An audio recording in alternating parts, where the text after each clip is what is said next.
नमस्कार, मेरा नाम सौरभ शुक्ला और आप देख रहे हैं न्यूज़ 18। अमेरिका ईरान की नौसैनिक नाकेबंदी खत्म करने को तैयार हो गया है। इसके साथ ही स्ट्रेट ऑफ हॉर्मुज खुलने का रास्ता साफ हो गया है। अमेरिका ईरान की नौसैनिक नाकेबंदी खत्म करेगा, बदले में ईरान हॉर्मुज स्ट्रेट को खोल देगा। ये दावा ईरान के सरकारी टीवी चैनल ने किया है। ईरान के सरकारी टीवी का कहना है कि उसके पास अमेरिका के साथ एमओयू के लिए शुरुआती गैर आधिकारिक रूपरेखा का एक मसौदा मौजूद है। ईरान के सरकारी टीवी ने बताया है कि तेहरान को अमेरिका के साथ अपने संघर्ष को समाप्त करने के लिए एक एमओयू के शुरुआती अनौपचारिक मसौदे की एक प्रति मिल गई है। इस मसौदे के तहत ईरान एक महीने के भीतर हॉर्मुज स्ट्रेट से कमर्शियल जहाज़ों की आवाजाही को युद्ध के पहले के स्तर पर बहाल कर देगा, जबकि अमेरिका ईरान के आसपास के क्षेत्र से अपनी सैन्य टुकड़ियों को हटा लेगा और नौसैनिक नाकेबंदी समाप्त कर देगा।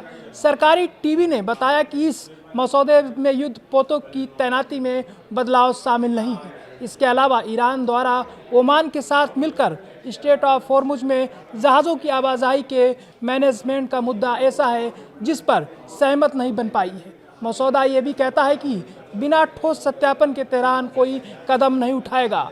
इस मसौदे में यह भी कहा गया कि अगर 60 दिनों के भीतर कोई अंतिम समझौता हो जाता है तो उसे संयुक्त राष्ट्र सुरक्षा परिषद के जरिए एक बाध्यकारी प्रस्ताव के तौर पर मंजूरी दी जा सकती है, यानी कि फिर इस समझौते को दोनों पक्षों को मानना पड़ेगा। अमेरिका और ईरान के बीच हो रहा ये एमओयू फरवरी में शुरू हुए युद्ध के बाद शुरू हुई अप्रत्यक्ष बातचीत का नतीजा है। इस बातचीत में तेहरान और वाशिंगटन के बीच मध्यस्थ की अहम भूमिका पाकिस्तान ने निभाई है। ये घटनाक्रम ऐसे समय में सामने आया है जब खाड़ी क्षेत्र में महीनों की अस्थिरता के बाद एनर्जी सप्लाई में रुकावटों और कच्चे तेल की बढ़ती कीमतों को लेकर वैश्विक चिंताएं बढ़ रही हैं।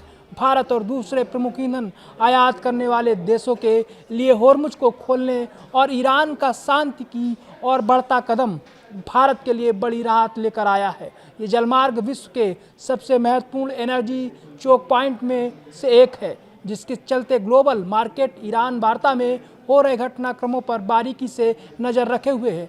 हाल ही के रिपोर्टों में संकेत दिया गया था कि दोनों पक्षों के वार्ताकार शत्रुता समाप्त करने और समुद्री परिवहन मार्गों को फिर से खोलने के उद्देश्य से 14 सूत्री व्यापक समझौते पर काम कर रहे हैं। अमेरिका और ईरान के बीच प्रारंभिक चर्चाओं में प्रतिबंधों में राहत, ईरान की जब्त संपत्तियों को रिलीज करना और ईरान को तेल निर्यात फिर से शुरू करने की स्वतंत्रता जैसे मुद्दे शामिल हैं। अमेरिकी राष्ट्रपति ट्रंप ने 23-24 को घोषणा की थी कि ईरान के साथ समझौता काफ़ी हद तक तय हो चुका है। इसमें हॉर्मुज स्ट्रेट को फिर से खोलने का प्रावधान शामिल है, जो युद्ध के दौरान से ही बंद था। उन्होंने कहा कि समझौता जल्द अंतिम रूप लेगा और विवरण घोषित किए जाएंगे। ट्रंप का बार बार जोर है कि या तो बहुत अच्छा समझौता होगा या कोई समझौता नहीं। फिर 24-25 मई को उन्होंने कहा कि हम भाग दौड़ नहीं करेंगे। ट्रंप ने अपने वार्ताकारों को निर्देश दिया कि समय लें और सही डील करें। ईरान पर ब्लॉकेड तब तक जारी रखें जब तक समझौता अंतिम नहीं हो जाता है। इस बीच ईरान के सरकारी टीवी ने एमओयू हासिल करने का दावा किया है।